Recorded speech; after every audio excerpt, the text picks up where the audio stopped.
మరి ఇక విశ్వక్సేన్ గారిని మాట్లాడాల్సిందిగా కోరుకుంటున్నాము. నమస్తే, గుడ్ మార్నింగ్ అందరికీ. సో గుడ్ మార్నింగ్ అందరికీ. ఫస్ట్లీ సినిమాని సపోర్ట్ చేయడానికి వచ్చిన మీడియాకి thank you so much. And అలాగే సినిమాని సపోర్ట్ చేయడానికి వచ్చిన హీరో అనిల్ రావుపూడి గారికి,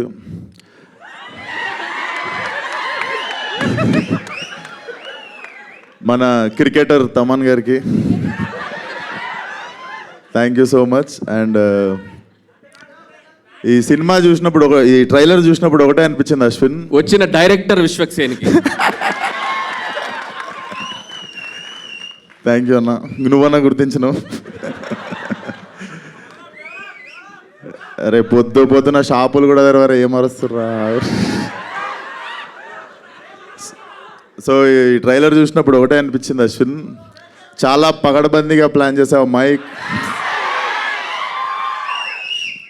సో బేసిక్గా ఆ మ్యూజిక్ ఏంది గురు, తమనన్నా నువ్వు కూడా కొట్టినావు కదా వెనక 2-3 డప్పులు, నిజం చెప్పు. దుమ్మలు అదురుతున్నాయి, ఏమంటారు దాన్ని, కడుపులు అదురుతుండే. Definitely very impactful trailer. Ashwin, this film should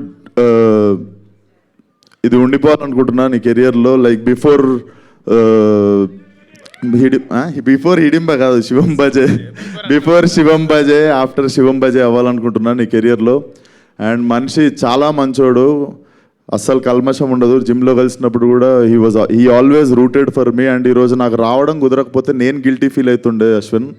so this film should create a new mark in your career. And trailer కూడా చాలా ఇంపాక్ట్ఫుల్ అనిపించింది. అండ్ డెఫినెట్లీ అందరు చెప్పినట్టు ట్రైలర్ చూసినప్పుడు నాకు కూడా అనిపించింది there is some power behind this అని చెప్పి. సో అది శివుడు అనుకుంటున్నా. అండ్ August 1st ఆడియన్స్ అందరు కలిసి అశ్విన్కి బర్త్డే గిఫ్ట్ ఇస్తారు అనుకుంటున్నా బాక్స్ ఆఫీస్తో. So thank you so much, keep supporting సినిమా. Thank you. Thank you so much. Same question శివుడు, యా ఆయన మాట్లాడినారు, ఆయన స్పీచ్ కొంచెం హోల్డ్ చేస్తున్నారు అనమాట. యా బిఫోర్ ఆది గారు మాట్లాడే ముందు విశ్వక్సేన్ గారు మీరు చెప్పండి, శివుడి పాత్ర ఎవరికి? అంటే ఆల్రెడీ బాలేబాబు గారు అని చెప్పారు. మేము మళ్ళీ ఆ ఆన్సర్ని మేము తీసుకోదలుచుకోవట్లేదు, వేరే ఆన్సర్ ఏదైనా మేము లాక్ చేసేసాం ఆ ఆన్సర్ అక్కడ. నేనే చేస్తా.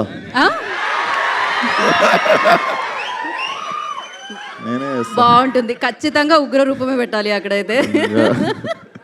ఓకే, సో శివుడు అనగానే మీకు లైక్ ఏం గుర్తొస్తుంది? అండ్ మీ లైఫ్లో జరిగిన? నాకు డెఫినెట్లీ గామి గుర్తొస్తుంది. ఎందుకంటే నేను వారణాసిలో ఒక 15 రోజులు అఘోరా పాత్రలో తిరుగుతుండే.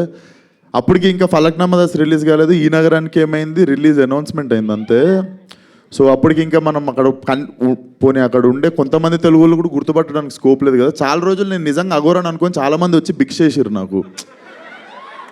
నవ్వే మ్యాటర్ కాదు, బేసికల్లీ అక్కడ చాలామంది అఘోరాలను చూస్తుండే నేను. So they believed me, it was very emotional. ఆ టైంలో కొంచెం ఒక జోన్లో ఉండే. So that 15-16 days remind me. So Bam Bholenath. Seriously మీరు ఆ సినిమాకి చాలా కష్టపడ్డారు, అంతే మంచి అప్రిసియేషన్ కూడా రావడం జరిగింది.